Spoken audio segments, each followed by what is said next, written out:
Bismillahirrahmanirrahim. Assalamualaikum warahmatullahi wabarakatuh. Alhamdulillahirabbil alamin. Wassalatu wassalamu ala asyrafil anbiya'i wal mursalin wa ala alihi wa sahbihi ajma'in. Subhanaka la ilma lana illa ma 'allamtana innaka antal alimul hakim.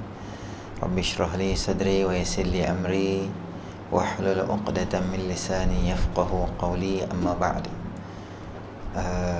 Tuan Imam Al-Jatan Kuasa, tuan muslimin muslimat yang dirahmati oleh Allah Subhanahu Wa Taala, pertamanya kita panjatkan kesyukuran kita kepada Allah Subhanahu Wa Taala kerana dengan limpah rahmatnya Allah Subhanahu Wa Taala beri kita sama-sama peluang berada di dalam majlis ilmu kita pada malam ni. Moga-moga kehadiran kita akan termasuk di dalam timbangan amal soleh kita nanti. Amin ya rabbal alamin. Tuan-tuan, dalam catatan saya hadis yang ke-46, dalam catatan saya lah, Allah Akbar, hadis yang ke-46 berkaitan dengan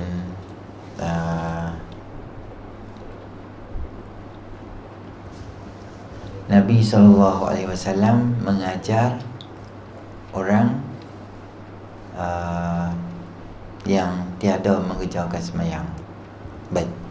An Abi Hurairah radhiyallahu anhu, Nabi sallallahu alaihi wasallam, anna Nabi sallallahu alaihi wasallam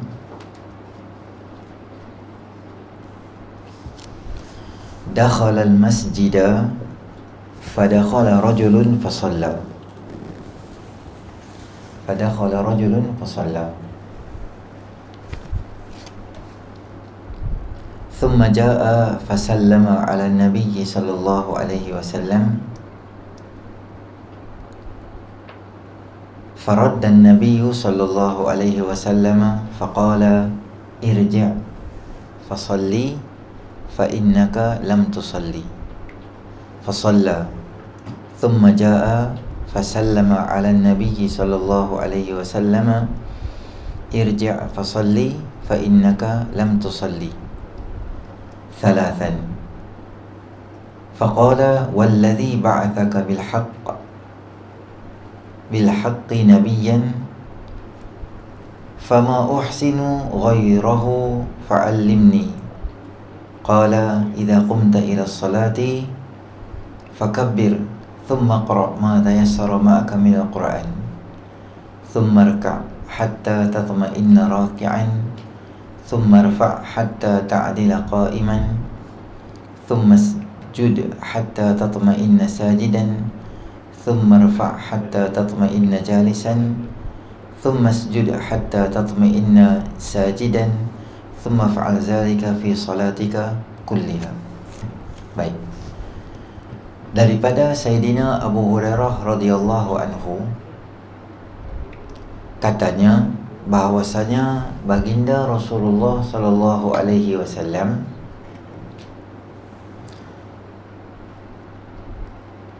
telah masuk ke dalam masjid. Maka masuk pula seorang lelaki lalu bersembahyang, kemudian ia datang. Maka ia mengucapkan salam kepada baginda Rasulullah sallallahu alaihi wasallam. Dan kemudian baginda bersabda, kembalilah engkau, maka sembahyanglah engkau, kerana bahawasanya engkau tiada sembahyang. Kemudian maka ia sembahyang. Kemudian ia datang, maka ia mengucap salam pada Rasulullah sallallahu alaihi wasallam. Lalu baginda bersabda, kembalilah engkau, maka sembahyanglah, kerana bahawasanya engkau tiada sembahyang. Dikatakan sebanyak 3 kali. Maka berkata ia, demi Tuhan yang mengutus engkau dengan benar untuk menjadi Nabi, maka tiada aku dapat memperelok akan yang lainnya, maka ajarkan pada aku. Ia bersabda, apabila engkau bangun daripada mengerjakan sembahyang, maka bertakbirlah, kemudian bacalah apa yang mudah kepada engkau daripada ayat Al-Quran, kemudian rukuklah tetap sehingga engkau berada dalam keadaan rukuk, kemudian itu angkatlah hingga engkau i'tidal, keadaan engkau berdiri, kemudian sujud hinggalah tetap engkau dalam keadaan engkau sujud, kemudian sujudlah hingga tetap engkau sujud, kemudian perbuatlah engkau akan yang demikian di dalam sembahyang engkau yang semuanya. Baik, hadis pada malam ini adalah berkaitan dengan, hadis ini digelar dengan gelaran, bukan gelaran, dia masyhur dengan hadis musi'us salah. Hadis musi'us salah maksud dia ialah hadis berkaitan dengan orang yang rosak sembahyang dia.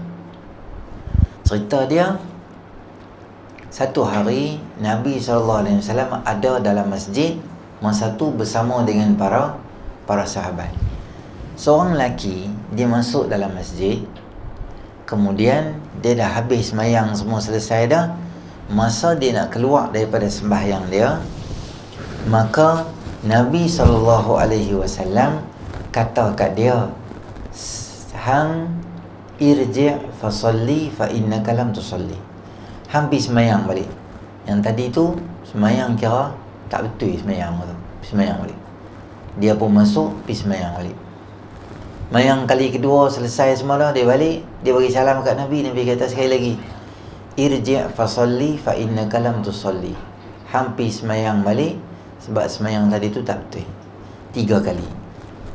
Bila dia dah sebut berkaitan dengan sembahyang tadi 3 kali ditegur oleh baginda Nabi SAW, akhirnya dia beralah lah. Dia kata, Rasulullah, saya tak tahu lah, saya tak tahu cara nak sembahyang lebih baik daripada tadi tu.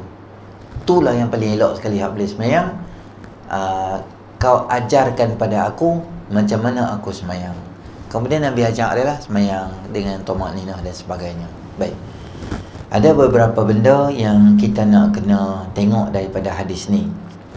Yang pertama adalah berkaitan dengan lelaki tadi ni adalah lelaki yang selalu duduk sembahyang di masjid lah ni, cerita dia. Bila dia mai, dia dah terlambat, dia sembahyang, mungkin jemaah dah habis, dia sembahyang seorang. Jadi ada beberapa kesilapan yang berlaku dalam sembahyang dia, sehingga baginda Rasulullah SAW arahkan dia suruh sembahyang balik. Masalah utama yang berlaku pada dia adalah Nabi pesan, apabila kamu takbir, apabila kamu rukuk, kita ada toma'ninah ketika kita rukuk. Toma'ninah tu apa? Berhenti sebentar. Jadi bila kita rukuk, Allahu Akbar, kita berhenti sebentar. Kita tak boleh sembahyang cepat dan laju. Cap, cap, cap, cap, cap, cap, macam tu sembahyang kita tak sah. Walaupun sembahyang kita itu sekadar terangkat tanggungjawab lah, tapi tak sah macam mana nak terangkat tanggungjawab. Dia ada 2. Satu sah, satu dapat pahala. Dia yang bagusnya sembahyang kita sah dan sembahyang kita dapat pahala. Kalau ada version dia sembahyang sah tapi pahala dia tak dapat, boleh ke macam tu? Boleh. Bila dia sembahyang, dalam hati dia ada riya, sombong, takabur, sum'ah, rasa diri hebat, sembahyang dia sah, tetapi sembahyang dia tu zero, pahala tak ada. Di sisi Allah terangkat. Sembahyang Zuhur terangkat, dia tak diazab sebab tak sembahyang, tak. Subuh terangkat, asar terangkat, okey, semua sembahyang, hang sembahyang. Cuma hang niaga je lah, tapi tak ada untung. Penatlah bawa barang pergi pasar malam, niaga pukul 3, pukul 4, buka stall apa semua segala maneka, tapi tak untung apa. Tapi meniaga lah, meniaga. Tapak hang tu terisi tak? Terisi, tapi tak ada pahala. Jadi kita ni ada 2. Sebab syaitan dia pandai. Sama ada dia akan usaha supaya kita jangan sembahyang, atau kalau kita berjaya sembahyang, dia akan cuba gagalkan pahala sembahyang kita supaya kalau boleh kita jangan dapat pahala bila kita sembahyang. Sebab tu mainan syaitan ni dia sangat halus dan sangat nipis dan halus. Kita pun tak sedar. Dalam saf, kita duduk di saf tu, kita ingat dalam surau ni aku yang paling banyak sekali janggut, contoh. Atau aku tu. Contoh bagi contoh saya sendiri. Contoh tuan-tuan, tuan bawah pula. Dalam surau ni aku paling banyak janggut. Dalam surau ni aku paling bertakwa. Dalam surau ni aku seorang bagi serban. Dalam surau ni, dalam masjid ni mai awal sekali aku. Dalam masjid apa-apa dia akan menyebabkan kita ni rasa kita hebat, maka sembahyang kita jadi hilang pahala. Semua orang dia tipu cara dia lah. Ustaz cara ustaz, tuan-tuan cara tuan-tuan, tok imam cara tuan-tuan, cara tok imam, pengerusi cara pengerusi. Semua ada cara yang dia tipu lah. Tok imam kadang-kadang tok imam sembahyang biasa baca surah lazim lah, alam tarakai, iza ja, al-qari'ah, biasa betul je. Tata satu hari sebelum dekat-dekat nak iqamah, budak-budak ni UiTM sini ni depa mai dekat masjid kita ni, mai buat lawatan dekat kawasan masjid kita. Atau depa nak pergi mana-mana, singgah sembahyang Zuhur Asar siap-siap dekat masjid baru nak berjalan. Kita tok imam masjid. Jadi bila kita tengok crowd yang ramai tu, kita nak sembahyang maghrib, syaitan mai. Takkan qul wallah malam ni. Kawan-kawan, amma yatasaalun. Oh mantap sikit orang kata tok imam yang standard masjid besar macam ni takkan baca qul huwallah, jam. Dia pun bismillahirrahmanirrahim. Abasa wa tawalla an ja'ahul a'ma. Budak-budak tu sedap tok imam ni. Maksudnya setan seronok duduk belakang dinding tu, dia kata yes. Sebab pahala kita sembahyang maghrib malam tu nama dia Ctrl A, select all, delete folder. Folder pahala tak ada lah. Mana? Kosong. Buka-buka 2-3 kali check. Ingat dia hide folder tu, dia sembunyi tak? Memang tak ada. Kosong. Sebab pahala. Tok imam dia tipu cara tok imam. Ustaz pula kadang-kadang bila ustaz tu main, dia ada poster besar, banner forum perdana. Forum pula dengan figure besar-besar ke tu. Moderator, Jakim, masuk radio, masuk TV, segala orang make up di pipi apa semua tu. View live kuliah maghrib saja 75,000 orang contoh. Jadi dia main lah, tengok hang lah paling hebat sekali sebab live hang orang paling banyak tengok. Hang punya hebat sekali sebab TikTok hang sekali bubuh video pendek hang start dan start je 1 juta view lah, share lah. Dia rosak kita macam tu pula. Jadi syaitan dia cara macam tu. Semua orang dia ada cara dia. Maka itu nama dia apa? Sembahyang itu berpahala atau tidak berpahala. Ada satu lagi, sembahyang sah atau tidak sah. Yang ni sah atau tak sah ni yang kita sedang bincang pada malam ni. Kerana Nabi SAW kata kat lelaki tadi tu, irji' fasalli, hang pi sembahyang balik. Yang tadi tu kira tak sembahyang. Maksudnya sembahyang hang tak sah, sembahyang hang batal. Walaupun hang dah sembahyang hang dah jadi batal. Sebab tu Nabi suruh ulang, dia ulang balik sembahyang dia. Maka dia pun ulanglah sembahyang berulang-ulang kali, dia sembahyang 2-3 kali. Rupanya kesilapan yang berlaku pada dia adalah bahagian toma'ninah.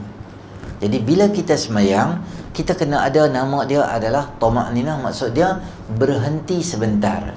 Sekadar kita sebut subhanallah.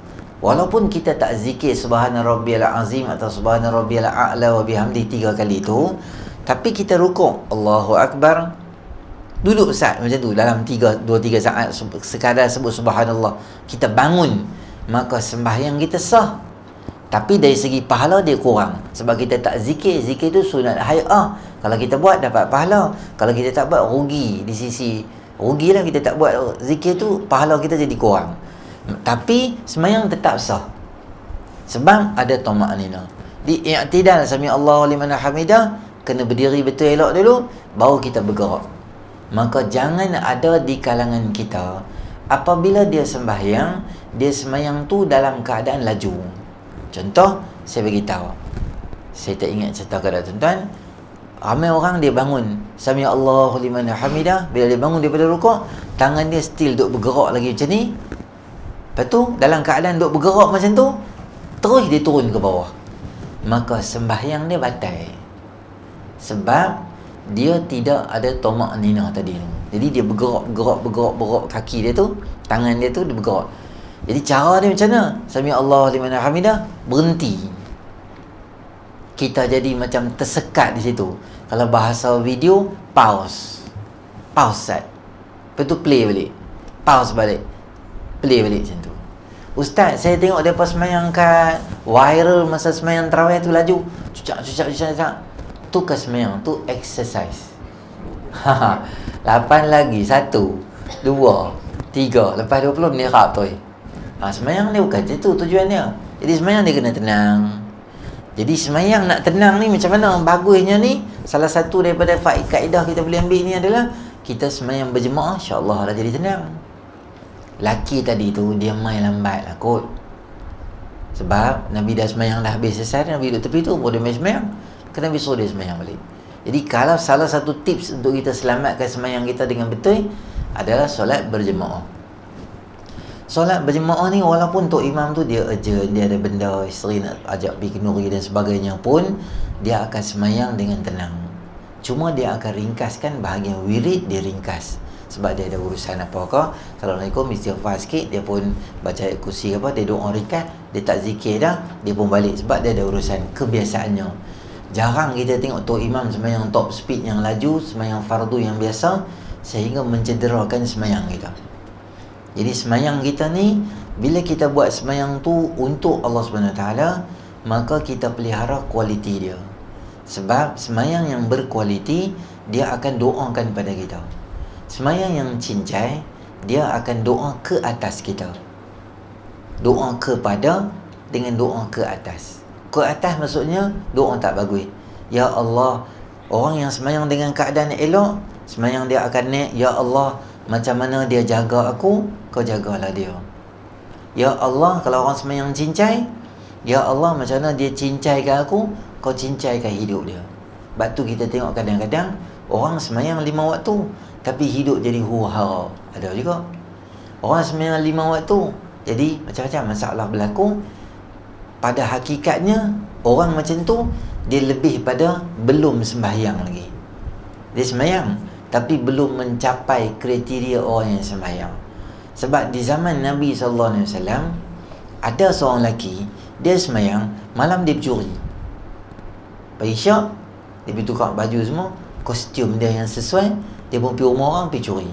Sahabat tengok, dia ni geng main masjid, awak dia duduk curi rumah orang. Jadi Bapa beritahu, ya Rasulullah, kami rasa dia tu duduk curi lah. Nabi kata tak apa, sembahyang dia nanti akan cegah dia daripada buat benda yang jahat. Maknanya kalau kita sembahyang tu dengan betul, sembahyang tu ada kekuatan untuk cegah kita daripada fahsyak dan mungkar. Fahsyak ni apa? Benda yang berlaku di dalam hati. Mungkar ni apa? Di luaran kita.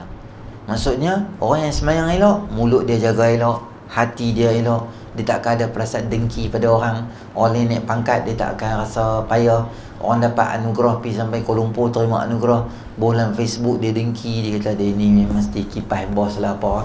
Sebab apa? Padahal yang sembahyang tiap-tiap hari, punca dia nak tak nama sembahyang betul lagi. Bila kita sembahyang dengan betul, maka kita akan dipelihara oleh Allah Subhanahu Wa Taala daripada cara sembahyang tu yang tak kita katakan yang tak sah sembahyang kita tu. Walaupun kita dah sembahyang lama, bukanlah tiket untuk kita mesti sembahyang betul. Ada orang kata saya dah 25 tahun dah sembahyang. Ya, seniority bukan dikira dari segi tahun lama kita sembahyang tu. Seniority dalam sembahyang dikira dengan betulnya kita sembahyang tu. Kalau kita sembahyang betul, kita kata betul tu. Sebab tu saya cadang kita cari buku-buku fiqh, buku fardu ain. Kalau biasanya saya cadang kat orang buku terbitan Telaga Biru karangan Datuk Allahyarham Datuk Ismail Kamus, tajuk dia hidup ibadat, hidup syariat. Kan hidup ibadat kan hidup syariat macam itulah. Kalau biru kuda tebal, saya rasa tu best seller tu, berapa ratus ribu dia jual di Malaysia ni. Sebab dia ringkas, padat, mudah, senang, semua. Jadi dalam tu dia tulis kat dalam tu Fatihah, tahiyat akhir, doa kunut. Jadi kadang-kadang benda-benda ni kita duk baca selalu.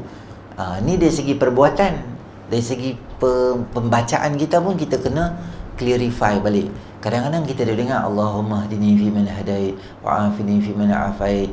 Kita tak tahu last sekali tu dengan dal ke, dengan alif ke, dengan ta ke, semuanya ta. Allahumma hdini fi man hadait wa afini fi man afait wa afini fi man afait wa tawallani fi man tawallait wa barik lana fi ma a'tait wa qina bi rahmatika syarra ma qadait fa innaka taqdi wa la yuqda alaik. Ada dua je lokasi yang dengan kaf, lain semua berakhir dengan ta. Allah syarra ma fa innaka taqdi wa la innahu la yuzillu man walait wa la ya'izzu man adait tabarakta rabbana wa ta'alait falakal hamdu ala ma qadait nastaghfiruka wa natubu ilaik. Inilah dua lokasi yang dia akan akhiri dengan kaf, yang dia akan akhiri dengan kaf. Hak lain semua dia akhir dengan ta. Kadang kita duk selalu baca, kita tak tahu. Oh, bila kita baca balik, sekali-sekala tengok tahiyat akhir kita. Oh, macam ni tahiyat akhir. Aku duk baca selalu macam ni. Kita kadang-kadang terlepas pandang. Jadi elok kita elok kita jadi macam apa? Betul balik lah. Sebab saya kata orang yang lama-lama sembahyang pun boleh jadi kesilapan. Terutamanya cerita saya tengok kadang-kadang duk main kuliah selalu pun, bila dia sembahyang sunat tu kita tengok, ya Allah, laju sembahyang, cucak. Assalamualaikum, waalaikumsalam. Tu kita kata ketua dajah tu. Ketua dajah. Hak lainnya yang tanya hari ya, memang menerap tu ya, kalau sembahyang tu. Jadi kita pun sekali-sekala kena panggil isteri kita, anak kita pun tengok mereka punya sembahyang. Abang main sini. Main sini. Okey, abang cuba takbir, abang tahu kat ayah kalau rukuk macam mana, baca apa, macam mana perlakuan sembahyang, sujud macam mana, tangan di mana, kaki di mana. Okey, sekali-sekala panggil. Isteri pun kita panggil juga. Main sini, sujud macam mana, tangan macam mana, orang perempuan rapat macam mana, kaki macam mana, tangan tak boleh buka sangat dalam sembahyang. Okey, baca Fatihah abang nak dengar, baca tahiyat akhir abang nak dengar. Saya cerita apa abang ni baca Fatihah pula, baca lah nak dengar. Tak tahu dia baca apa selama ni ya. Kita ingat dia okey, rupanya dia pun kalau macam tu kita lah bertanggungjawab. Baik, hadis berikutnya, An Abi Hurairah radhiyallahu anhu anna Rasulullah sallallahu alaihi wasallam qala idza qala al-imam sami'a Allahu liman hamidah faqulu Allahumma rabbana lakal hamdu fa innahu man wafaqa qawluhu qawla al-malaikati ghufira lahu ma taqaddama min zambi. Baik. Hadis yang berikutnya juga memberi satu saya baca dulu terjemahan. Sayyidina Abu Hurairah radhiyallahu anhu katanya, sabda Nabi SAW, apabila imam berkata sami Allahu liman hamidah, maka berkatalah kamu Allahumma rabbana lakal hamdu. Kerana bahwasanya barang siapa yang berkebetulan perkataannya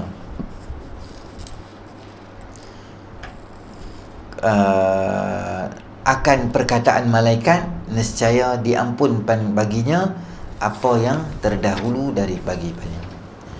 Baik, serta dia bila tu imam kata sami Allahu liman hamidah, kita hadut di belakang kata Allahumma rabbana lakal hamdu. Perkataan Allahumma rabbana lakal hamdu tu ada beberapa lafaz yang datang daripada Nabi sallallahu alaihi wasallam. Ada hadis yang sebut Allahumma rabbana lakal hamdu macam kita tadi ni. Yang kedua, Rabbana lakal hamdu. Yang ketiga, Rabbana walakal hamdu. Dia ada waw yang belakang tu. Yang keempat, Allahumma Rabbana walakal hamdu. Jadi, dua ada Allahumma, dua tanpa Allahumma. Dua ada waw di belakang, tak ada dua di belakang. Keempat-empat itu ada hadis yang Nabi SAW sebut. Dia ada pelbagai version lah. Cuma hadis malam ni, Allahumma rabbana lakal hamdu. Siapa cakap macam tu, dia cakap dia tu sama dengan cakap malaikat. Zikir tadi tu, Allah ampun dosa dia. Baik. Sekarang persoalan dia, kita mana tahu kita mana tahu malaikat sebut time bila? Maka kata ulama, perkataan Rabbana walakal hamdu tu imam, dia bila sebut Sami Allahu liman hamidah, kita sebut di belakang tu,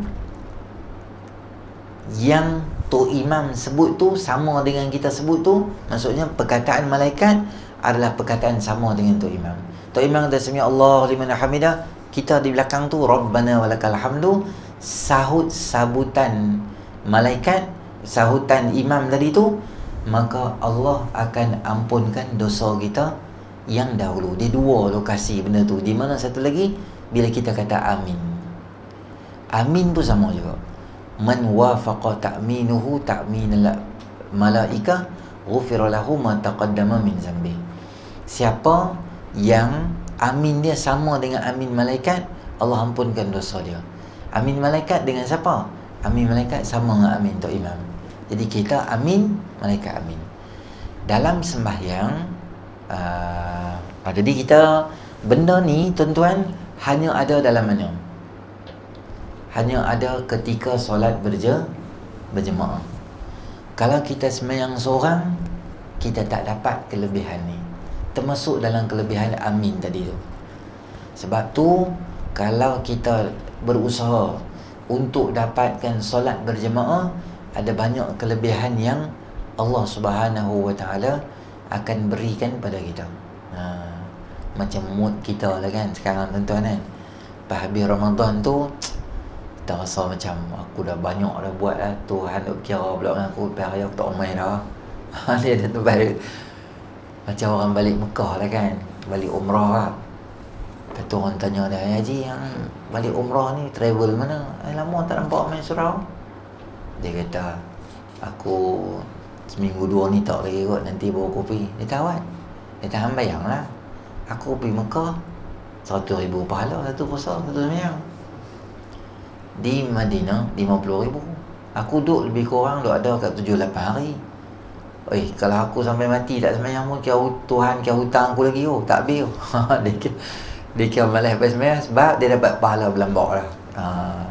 Jadi kita pun kadang-kadang bila kita buat ibadat tu, kita rasa macam hebat dah. Jadi kita pun rasa macam Tuhan dah banyak pahala kat aku kot, kita pun koi lama aku tak main dah. Jadi bila kita buat ibadat, kita lupakanlah pahala kita tu. Jangan kita fikir pahala tu sehingga kita rasa macam syok lah pula pahala dah lambat tu. Sebab kita tak tahu Tuhan terima ke tak terima. Jadi bacaan Sami Allahu liman hamidah, kita sebut di belakang tu imam Rabbana walakal hamdu, kita sebut perkataan tu, maka kita dapat pahala. Allah ampun dosa. Maksud dia apa?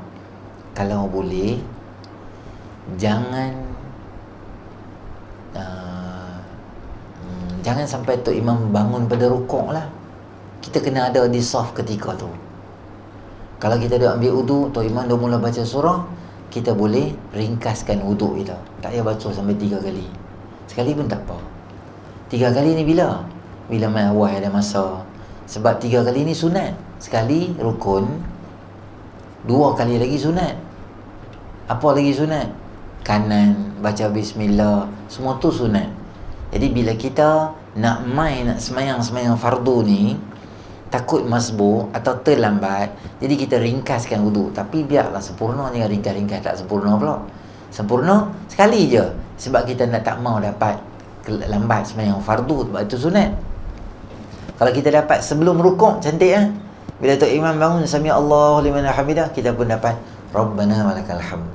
Syarat dia yang pertama, jangan lari dalam semayang. Banyak tempat kita tengok kadang-kadang orang dia suka lari, makruh lari. Tuan-tuan ambil semayang, sini dah lam yalid wa lam yulad wa lam yakul lahu kufuwan ahad. Sini tak apa penat sangat. Dia masjid besar macam masjid Timah ke, kena pergi masjid negeri ke, jenis luas-luas tu. Daripada hari ambil wuduk tu, daripada tempat wuduk tu, tuan-tuan nak mai ke saf tu panjang.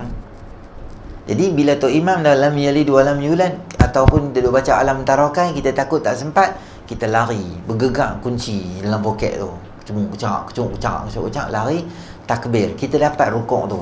Bila kita nama kita dapat rukuk, bila kita sempat toma'nina. Tang mana? Tuan Tok Imam duduk di sini dah. Kita pun mai Allahu Akbar, takbir, kita dan duduk dan toma'nina. Kadar kita sebut subhanallah. Maknanya kita dan rendam badan kita sama sikit dengan Tok Imam.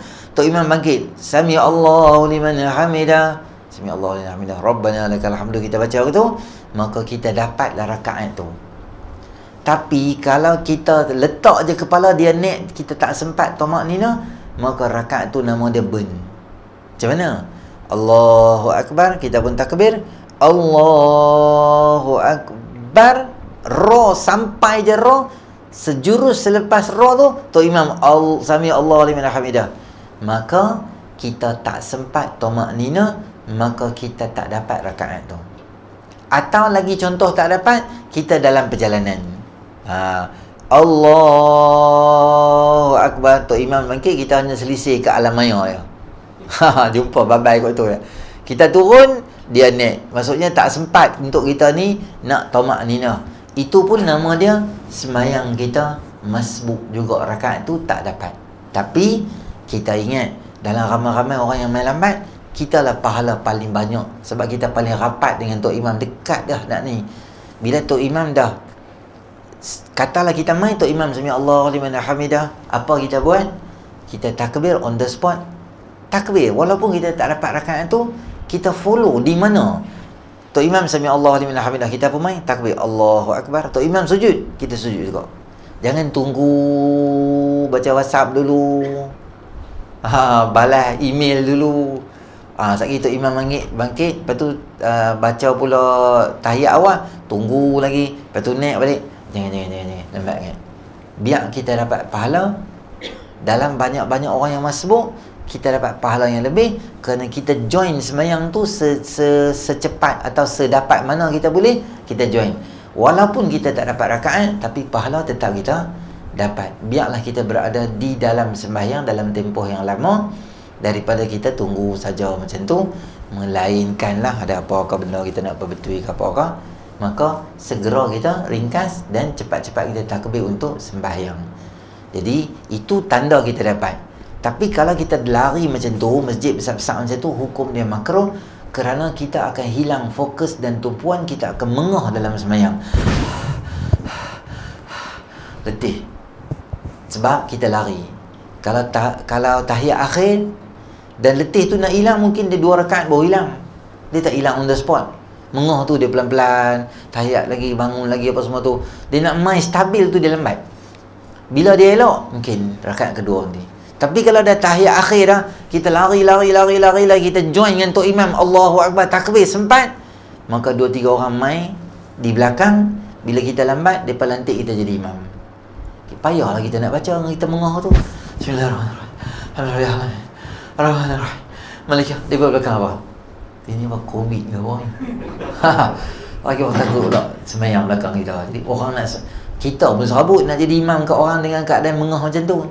Dan depa hak di belakang tu pun ikut kita pun jadi rimai kalau orang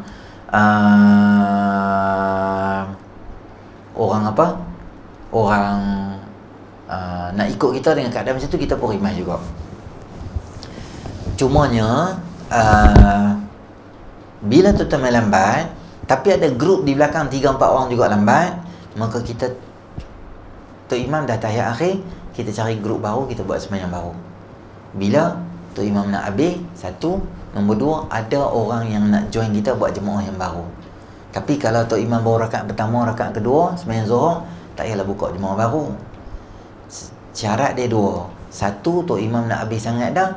Yang kedua, ada 3-4 orang nak ambil uduk sama dengan kita. Kita pun kata tak apa Ustaz, bagi dia habis sembahyang, kita join satu grup yang baru. Sebab kita dapat 4 rakaat dalam keadaan berjemaah. Tu taklah kita dapat di hujung saja. Syarat adalah orang. Kalau tak ada orang, kita tengok siapa pun tak ada, macam kita lambat, kita join, kita sembahyang tu. Jangan terlalu ma fatakum fa'atimu, ma fatakum wa ma adraktum fasallu wa ma fatakum fa'atimu. Apa yang hampa dapat, hampa sembahyang. Apa yang hampa tak dapat, hampa takbir sembahyang, hampa tambah sembahyang. Kalau zuhur 2 hampa dapat, 2 lagi lambat, tambah je 2, tak apa, tak ada masalah pun. Jangan berlari-lari di dalam sembahyang, hukum dia makruh.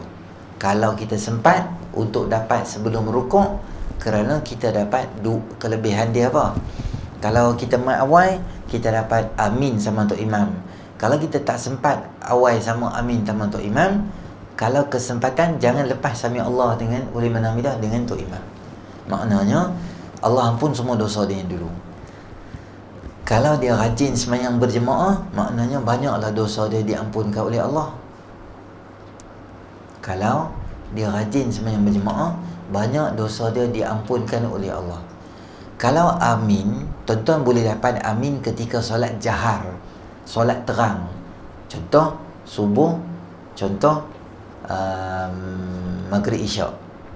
Tapi sembahyang zuhur asar kita tak tahu tok imam tu amin. Sebab tu Nabi SAW bagi kita peluang kedua, tambahan pada kita, bagi sembahyang-sembahyang yang kita tak dengar tok imam baca amin, kita boleh dapat kelebihan daripada hadis ni. Bila sembahyang tok zuhur dengan asar, tok imam akan kata sami Allahu liman hamidah, itu secara terang. Jadi bila tok imam angkat kepala, kita pun dapat pahala. Jadi tuan-tuan main sembahyang zuhur dengan asar dapat kelebihan hadis ni. Tuan-tuan main yang sembahyang subuh, isyak, maghrib, tuan-tuan dapat double pula kelebihan pula bila kita amin sama dengan tok imam. Dan kesimpulan saya nak abang, kesemua benda ni hanya ada dalam solat berjemaah. Jadi jangan kita tinggalkan mana-mana solat. Kalau boleh, dapatkan solat tu secara berjemaah dan sentiasa doa pada Allah supaya Allah beri kekuatan untuk kita hadir untuk solat berjemaah, kerana dia adalah sunnah Nabi SAW yang sangat hebat dan sangat besar, yang ramai-ramai di kalangan kita kadang-kadang yang tak ambil indah dengan sembahyang berjemaah. Baik, saya ada satu benda nak cakap dengan tuan-tuan. Manakah hadis kita yang berikutnya ni dia panjang sikit, jadi kita akan tengok hadis tu dalam siri akan datang, berkaitan dengan boleh kita melihat Allah Subhanahu Wa Taala nanti di akhirat.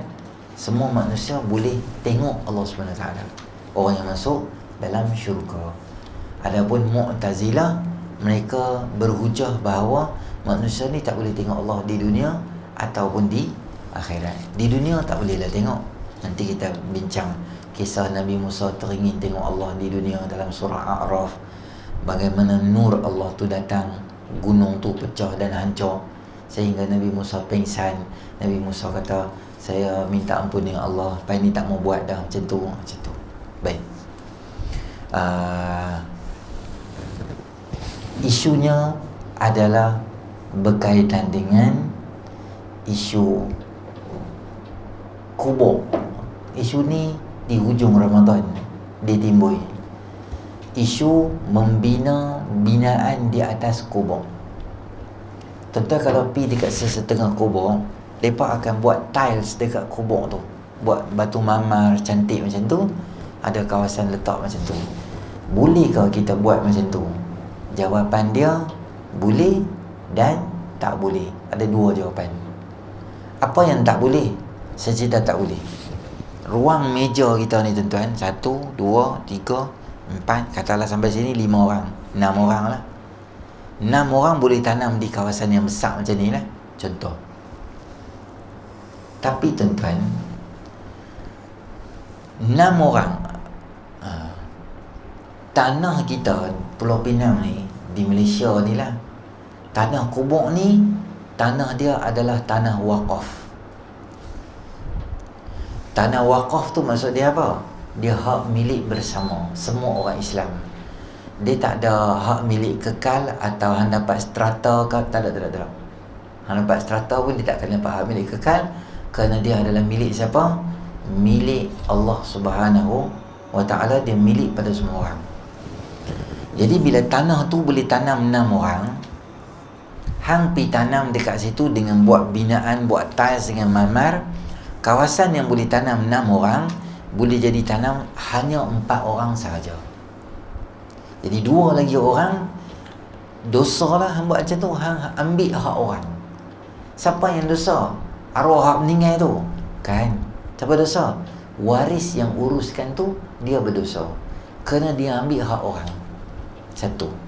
Yang kedua, tiles tidak memberi faedah kepada orang duduk dalam kubur. Orang duduk dalam kubur, dia tak mau tiles marmar yang cantik. Dia mau apa? Dia mau Al-Fatihah, doa pada anak yang soleh.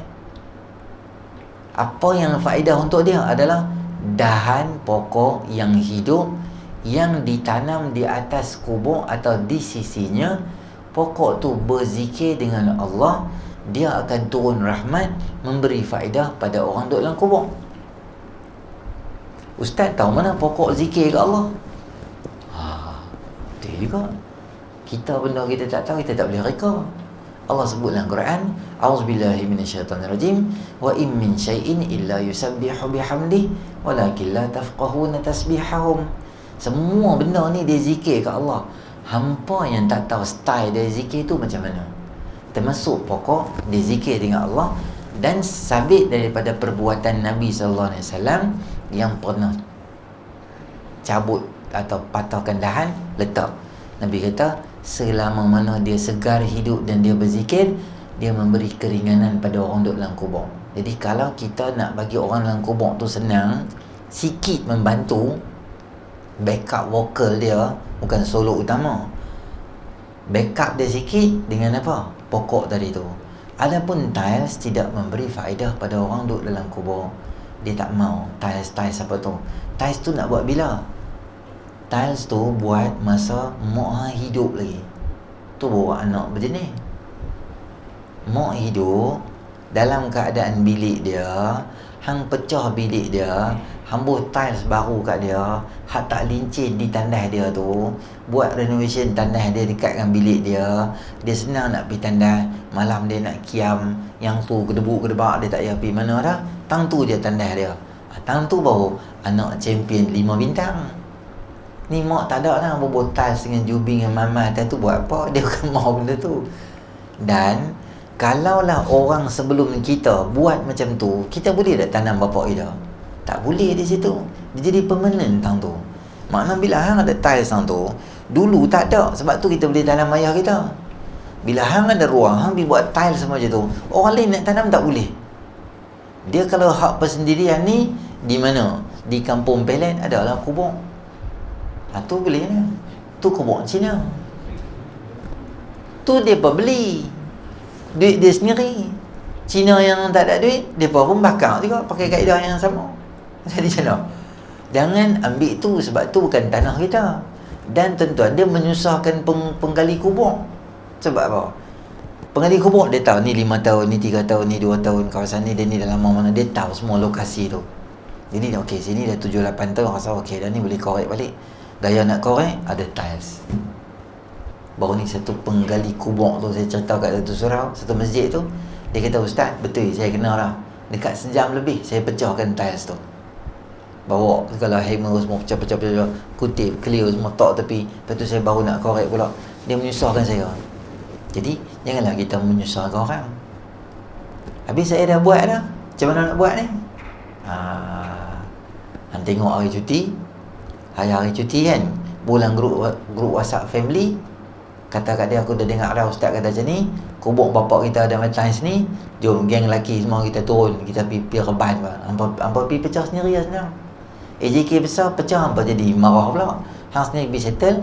Lepas tu tengah amat beritahu Tok Imam, kata saya dah settle lah kubur bapak saya, orang boleh tanam di situ. Sebab dia tanah wakaf. Ustaz, saya pergi masjid negeri, ada beberapa kubur, saya difahamkan itu bekas pemimpin yang di Petua Negeri Pulau Pinang, TYT, tanam situ. Boleh pula mereka buat situ, buat binaan tiles semua. Saya pergi masjid negara tu, Allahyarham Tun Hussein On, Tunku Abdul Rahman, semua pemimpin negara situ. Saya tengok dia pada tiles siapa buat macam gila-gila orang tu. Boleh pula. Oh, Islam ni kalau pemimpin hukum lain, kalau rakyat kami rakyat marahin ni lain pula. Sabar dulu, tak jawab lagi jawapan tu. Jawapan dia ialah itu boleh sebab apa? Itu memang kerajaan negeri bagi pada pemimpin. Itu memang hak dia sebab dia pemimpin, dia bukan pemimpin TYT dan sebagainya. Tepi masjid negeri tu memang ada satu kubur tu. Tu dia punya. Biar dia nak buat apa? Buat tal ke jubin ke apa, buat parking ke pasar raya ke apa. Tu dia punya tanah tu, hak persendirian dan tak ada soal. Sama juga dalam perlembagaan persekutuan kita, kawasan-kawasan tu diberi pada bekas pemimpin yang pernah memimpin negara. Semua-semua pemimpin lah. Saya tak pastilah dalam perlembagaan tu mesti tanam ke bumi di situ atau boleh kalau nak ke bumi di situ. Semua-semua pemimpin yang ada sekarang ni, yang bekas pemimpin kita siapa? Ramailah bekas pemimpin kan. Kita ada Tun Abdullah, kita ada Bosku, kita ada ya kalau meninggal lah. Kalau meninggal boleh nak tanam nak ke bumi di situ boleh sebab dia bekas pemimpin, jasa dia banyak pada negara dan sebagainya. Maka kerajaan bagi satu tempat tu dia okey boleh. Ustaz saya pergi ni, kalau tuan-tuan pergi masjid Syekh Usop tu kat tepi hospital tu kan, masjid tu sebelah tu ada satu kubur, satu je tepi belah kanan nak masuk kat belah dewan tu ada apa? Ada kubur yang siap, satu dia seorang dia, dengan pagar, dengan macam-macam, semua macam glamour sangat dia tu. Dia boleh pula tuan-tuan tidur tentu. Masjid Kapitan Keling ada orang dia buat binaan. Masjid Alim Sawalib atas sikit pada Kapitan tu, tuan tengok ada seorang duduk tidur kat depan tu, dia bagi. Boleh pula tu. Tu boleh. Sebab apa? Sebab tu tanah dia wakaf. Bukan Syekh Usop, kampung belakang semua, segala mak nikah, segala kedai makan cherry, semua tu dia punya, dia wakaf. Jalan Datuk Keramat, once upon a time dulu lah. Sekarang ni kalau tuan-tuan nak pergi wakaf tanah tu, nerap kau. Tapi jasa dia besar. Masjid orang buat, orang Islam boleh main di situ, ada hak tanah milik orang Islam di situ. Ada satu ruang kecil untuk dia, kita sedekah Fatihah untuk dia. Oh, ini orang yang bagus, pernah berjasa, moga Allah ampuni dosa dia, kita doakan ampunan untuk dia. Boleh, tu dia punya. Semua-semua tu Kapitan Keling pun ada orang yang wakaf, dia punya tak apalah. Ada orang kata saya, Ustaz saya ada tanah di Greek, boleh saya tanam kubur saya dekat tepi rumah saya kat Greek tu? Hantarnya Islam boleh kan tanam, tapi yang kena tanya perundangan negara juga. Suka-suka hati tak boleh tanam kubur tu. Tak lagi belakang rumah dia ni satu kubur, belakang dia ni satu kubur kan.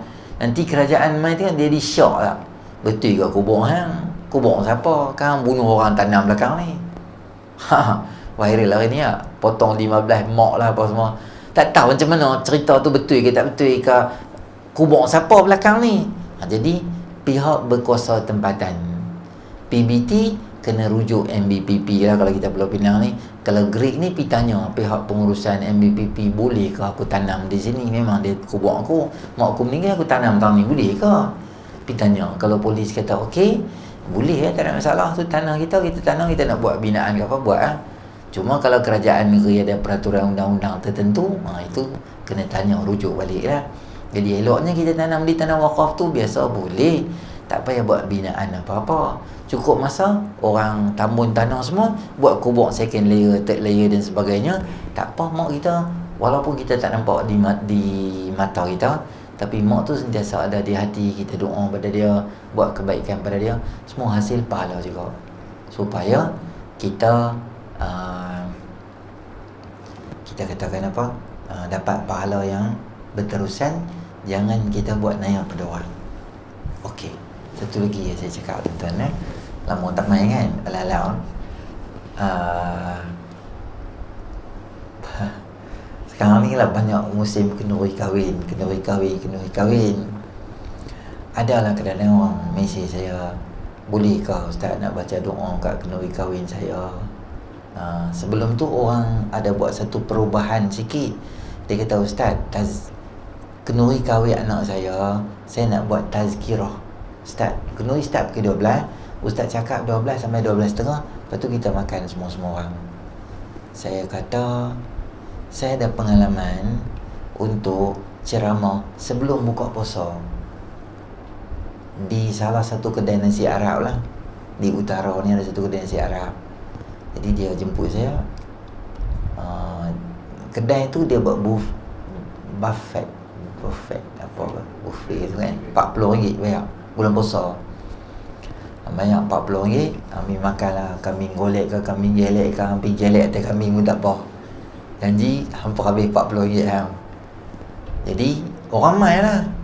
Saya start tazkirah pukul 7 sampai 6.50 sampai 7.20 lah, 10 minit tu doa persiapan makan.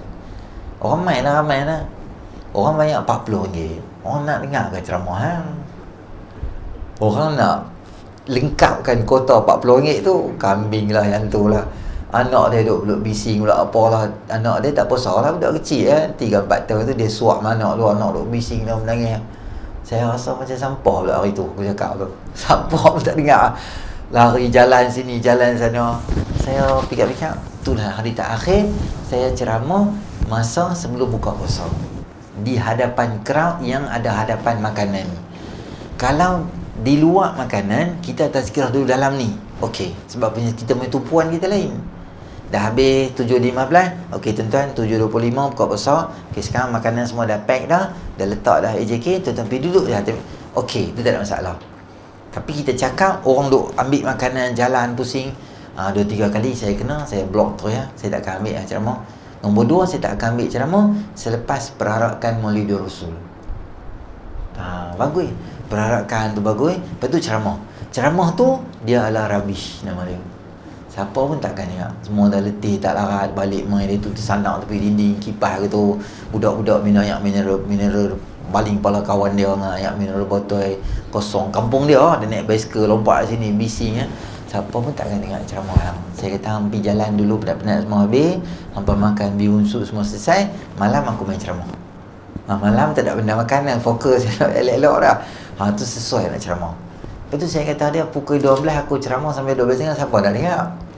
Semua nak ke darah time tu. Hang mana tak dengar nak. Tuan rumah mesti duduk situ. Memang pergi buat custom made dah. Baju Melayu memang poket gergasi nak boh tu. Dah salam nak boh. Poket macam rappers. Dah banyak, seluar dia poket banyak. Dalam, tepi, kiri. Nak bubuh duit kan, banyak kan. Hang nak dengar ke ceramah aku? Dia diam. Dia kata tak apa Ustaz, kita awalkan 12.15 boleh tak? 11.45 boleh tak? Saya kata hang beritahu aku, hang tuan rumah 15 minit lagi majlis nak start. Semua adik-beradik hang tu dalam keadaan super mega kelang kabut time tu. Siapa pun tak akan dengar ceramah aku. Dia betul juga.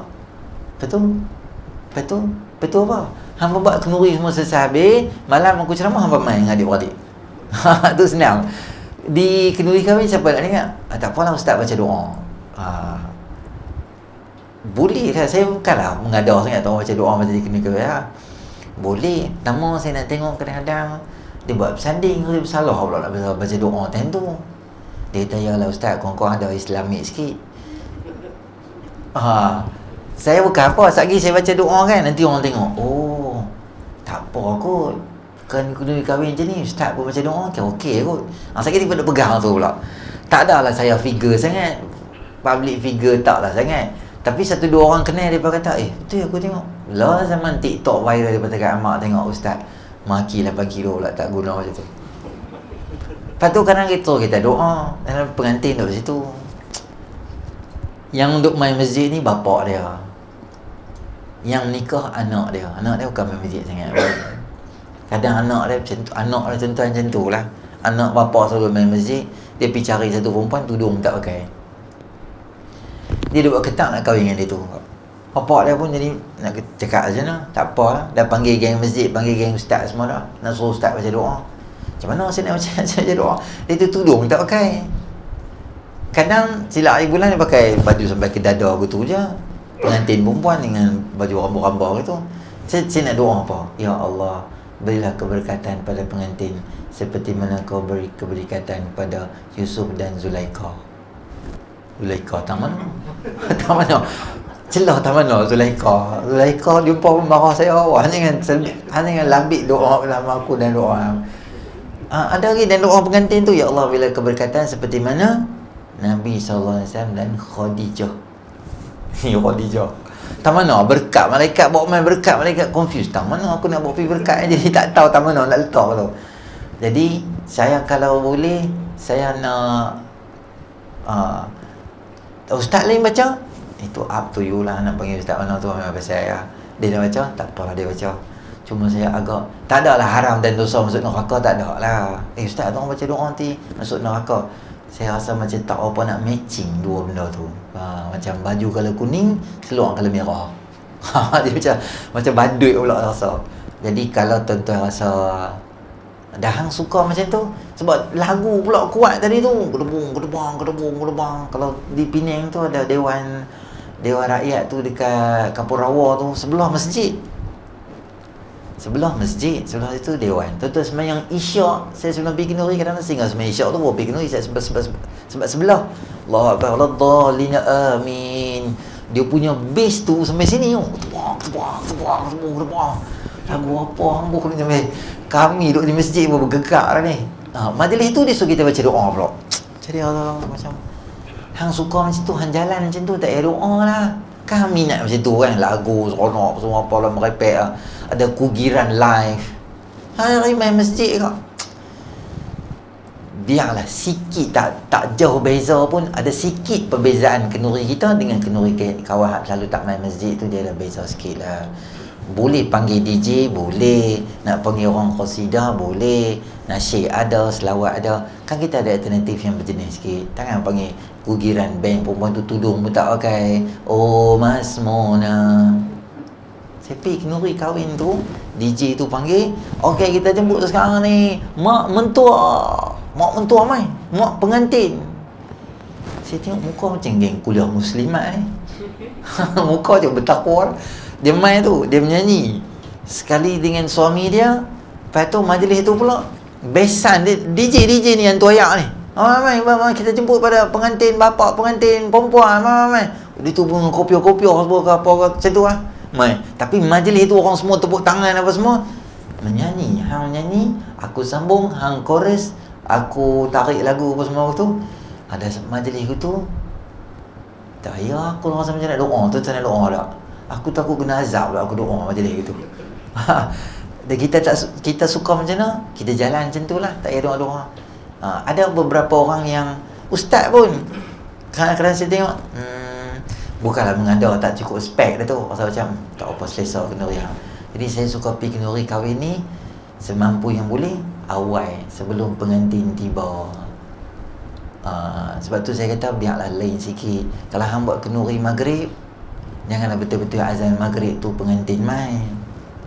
Kalau hang buat kenduri pukul 12, janganlah betul-betul azan 1:30 tu. Surau dekat dengan dewan tempat hang buat tu dengan masjid. Allahu Akbar. Betul-betul pengantin turun pin. Kalau orang bukan Islam buat macam tu, kita marah lah. Orang duk azan antara otak ke apa. Dia apa? Geng kompang tunggu lah. Mereka nak baca lah. Pengantin letak kaki, dia kena main. Dia bayar untuk tu. Dia letak je kaki. Hayya 'alas salat. Sini gedebung. Kompang di Palu. Pengantin malu. Situ hayya 'alas salat. Sini pula ada satu doa. Allahumma salli ala Sayyidina Muhammad. Ada satu selawat pula. Lepas tu di hujung sebelum masuk tu pula, kita kena doa pula. Apa doa lah. Situ mesti hang tengok lah timing jadi macam bengong sangat. Sebab apa? Islam kan, tahu kan 1:30 pukul apa. Kenduri nak main, boleh lambat sikit pukul 2 tu di situ. Ketibaan pengantin pukul 2. Jadi saya suka pergi sebelum semua benda ni berlaku. Orang buka periuk, saya sampai. Tabu-tabu, belah. Senang. Aku tak terlibat dengan pengantin. Sekali dia suruh baca doa, sekali kita tengok jadi kesian. Sekali kita kata dah haji, kenduri haji ada sanding, saya tak mau baca doa. Sekali dia kata dia ni mengada lah. Semua jadi serabut kepala otak. Jadi saya pergi kenduri awal balik. Ada orang jemput saya kalau saya tak doa tu. Minta maaf lah sana. Itu tak ada lah stand hebat sangat. Cuma saya selesa macam tu lah. Okey, tu dua benda nak abang. Satu pasal kubur, satu pasal kahwin. Okey, itu saja. Nanti kita jumpa dalam sesi akan datang. Auzubillahi minasyaitanir rajim. Bismillahirrahmanirrahim. Alhamdulillahirabbil alamin. Wassalatu wassalamu ala asyrafil anbiya wal mursalin wa ala rasulil ajma'in. Allahumma nafa'na bima 'allamtana wa 'allimna ma yanfa'una wa zidna ilma. Rabbana atina fid dunya hasanatan wa fil akhirati hasanatan wa qina adzabannar. Wa sallallahu ala sayyidina Muhammadin nabiyina wa ala rasulil ajma'in. Alhamdulillahi rabbil alamin. Assalamualaikum warahmatullahi wabarakatuh. Subhanakallahumma wa bihamdika asyhadu an la ilaha illa anta astaghfiruka wa atubu ilaik. Wal 'asri innal insana lafi khusr illa allazina amanu wa 'amilus solihati wa tawasaw bis sabr. Subhana rabbika rabbil izzati amma yasifun wa salamun alal mursalin walhamdulillah.